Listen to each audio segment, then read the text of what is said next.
చేశారో, నవ్వులపాలు చేశారో, అగౌరవపరిచారో మనకందరికీ తెలుసు.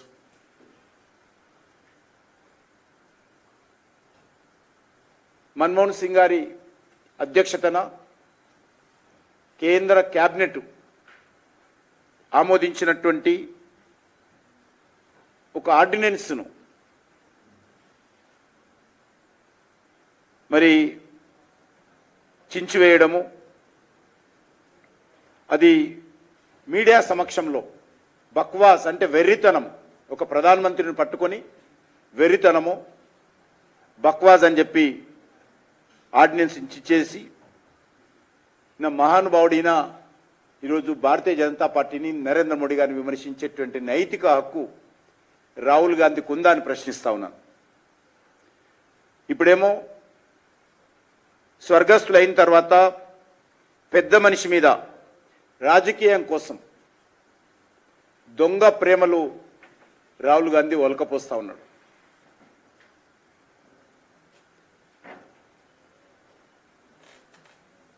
అంతేకాకుండా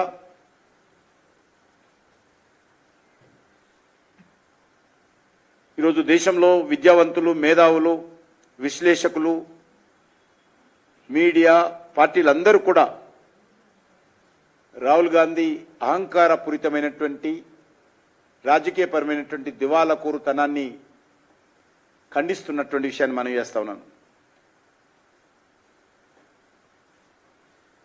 అంతేకాదు, ఇదే మన్మోహన్ సింగ్ గారు 10 సంవత్సరాల ప్రధానిగా పదవీకాలం పూర్తి చేసుకున్న సందర్భంగా 10 జన్పత్లో కాంగ్రెస్ పార్టీ ఏర్పాటు చేసినటువంటి విందును రాహుల్ గాంధీ ఎందుకు బహిష్కరించాడో చెప్పాలి. 10 సంవత్సరాలు ప్రధానమంత్రిగా దేశానికి సేవలు చేసినటువంటి మన్మోహన్ సింగ్ గారి గౌరవార్థం 10 జన్పత్లో కాంగ్రెస్ పార్టీ ఏర్పాటు చేసినటువంటి ఫంక్షన్కు రాహుల్ గాంధీ రోజు బహిష్కరించాడు.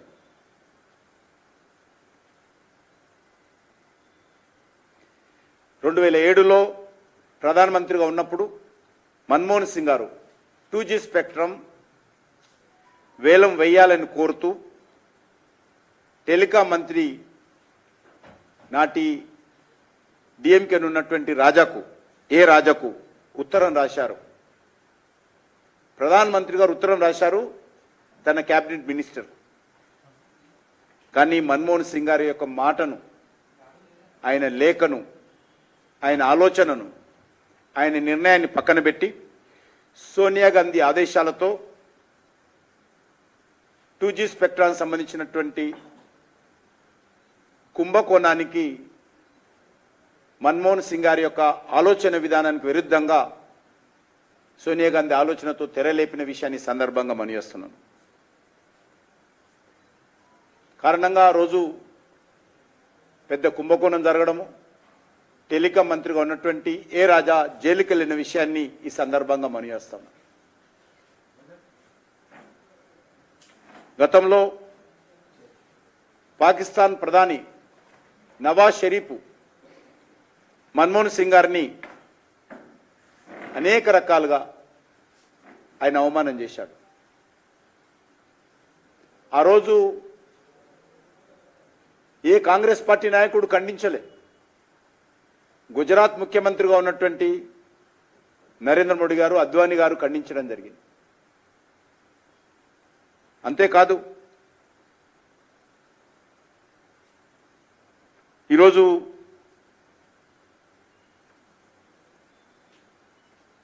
నేషనల్ అడ్వైజరీ కౌన్సిల్ చైర్పర్సన్గా ఉన్నటువంటి యూపీఏ ప్రభుత్వానికి సోనియా గాంధీ గారు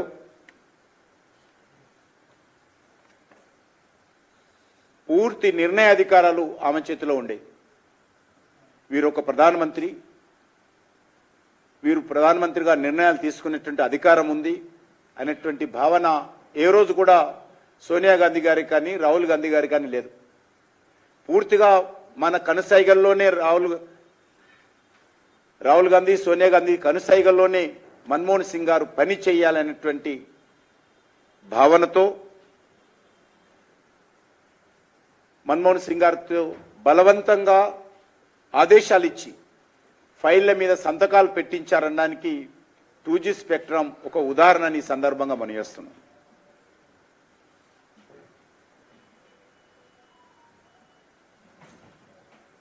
షాడో క్యాబినెట్గా పనిచేసినటువంటి సోనియా రావుల తన అనుచరులు ఆధారాల ముందు ఈరోజు మన్మోహన్ సింగ్ గారిని అనేక రకాలుగా ఇబ్బందులకు గురి చేశారు. అంతేకాకుండా మన్మోహన్ సింగ్ గారు ప్రధానమంత్రిగా ఉన్న సమయంలోనే కనీసము ఆయన ఆఫీస్లో 2011లో పిఎం గారు మన్మోహన్ సింగ్ తన విశ్వసనీయ అధికారులను ఎంఎన్ ప్రసాద్ కానీ ఆర్ గోపాలకృష్ణ కానీ వాళ్ళ అధికారులను ఆయన అపాయింట్మెంట్ చేసుకుంటే ఏకపక్షంగా సోనియా గాంధీ గారు పిఎంఓలో ఎవరు ఉండాలో ప్రధానమంత్రి నిర్ణయించాల. సోనియా గాంధీ గారు ఎంఎన్ ప్రసాద్ ఆర్ గోపాలకృష్ణను తొలగించి వాళ్ళ స్థానంలో తన కనుసైగల్లో పనిచేసేటువంటి వ్యక్తులు పులోక్ చటర్జీ లాంటి వ్యక్తులను సోనియా గాంధీ గారు ప్రధానమంత్రిని బలవంతంగా ఆదేశించి అపాయింట్మెంట్ చేయించారు. కనీసము తన ఆఫీసులో సిబ్బందిని పెట్టుకున్నటువంటి అధికారం కూడా మన్మోహన్ సింగ్ గారికి ఇవ్వకుండా అవమానం చేసినటువంటి సోనియా కుటుంబము ఈరోజు ప్రధానమంత్రి గారిని కేంద్ర ప్రభుత్వాన్ని విమర్శించేటువంటి నైతిక హక్కు ఉందని అడుగుతా ఉన్నాను. ఆ రోజు షాడో ప్రైమ్ మినిస్టర్ జనరల్గా ఒకరు ఉంటారు, కానీ ఆ రోజు ఇద్దరు ఉన్నారు. ఒకటి సోనియా గాంధీ, మరొకటి రాహుల్ గాంధీ.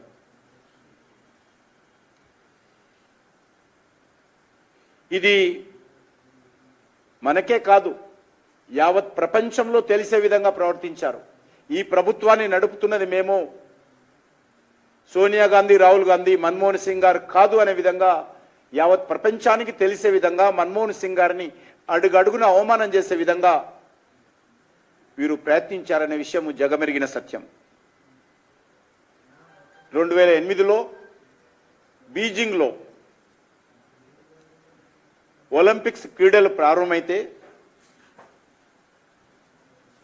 దానికి అనేక దేశాల అధినేతలు, ప్రపంచ స్థాయి నాయకులందరినీ కూడా ఒలింపిక్స్ కమిటీ ఆహ్వానించింది. కానీ దురదృష్టం ఏంటంటే 2008 చైనాలో జరిగినటువంటి బీజింగ్ ఒలింపిక్స్కు భారత్ నుంచి భారత ప్రధానమంత్రికి ఆహ్వానం పంపకుండా ముందే మాట్లాడి సోనియా గాంధీ గారికి, రాహుల్ గాంధీ గారికి ఆహ్వానాలు వచ్చాయి. ఆహ్వానాలు తెప్పించుకొని ప్రైమ్ మినిస్టర్గా మన్మోహన్ సింగ్ గారిని అవమానం చేశారు. చివరకు ఎవరేమనుకున్నా పర్లేదు మాకేంటి అనే విధంగా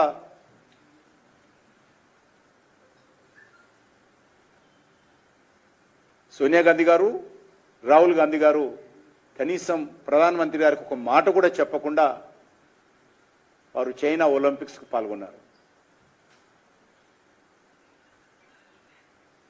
అక్కడ పాకిస్తాన్ ప్రధానమంత్రి బెనజర్ భుట్టో గారు కూడా వచ్చారు.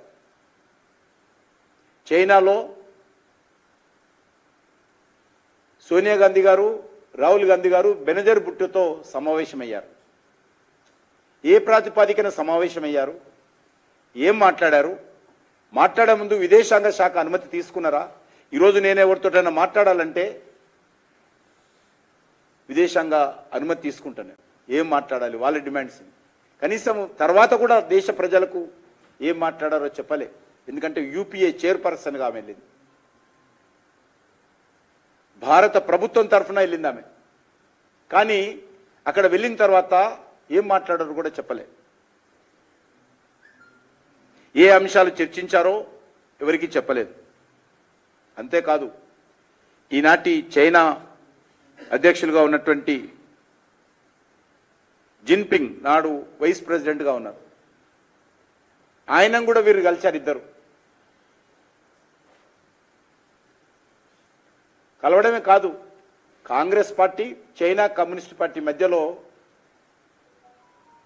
సమాచార మార్పిడి ఒప్పందం కుదుర్చుకున్నారు.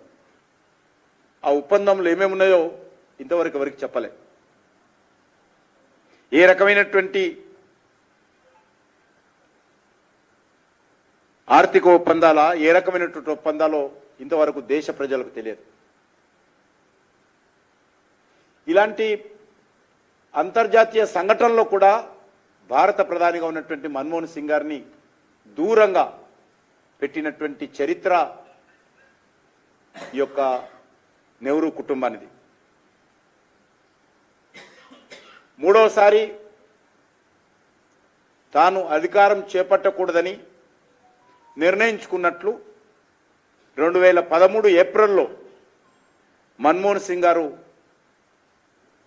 చేసినటువంటి వ్యాఖ్యలు మనకందరికీ తెలుసు. రాహుల్ గాంధీ నాయకత్వంలోనే వచ్చే ఎన్నికలు జరుగుతాయి, నేను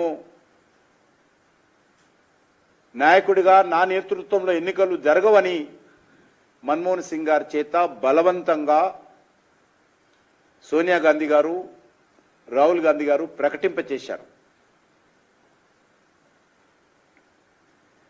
మన్మోహన్ సింగ్ గారు తన 10 సంవత్సరాలలో సాధించినటువంటి ప్రభుత్వ ఘనతలు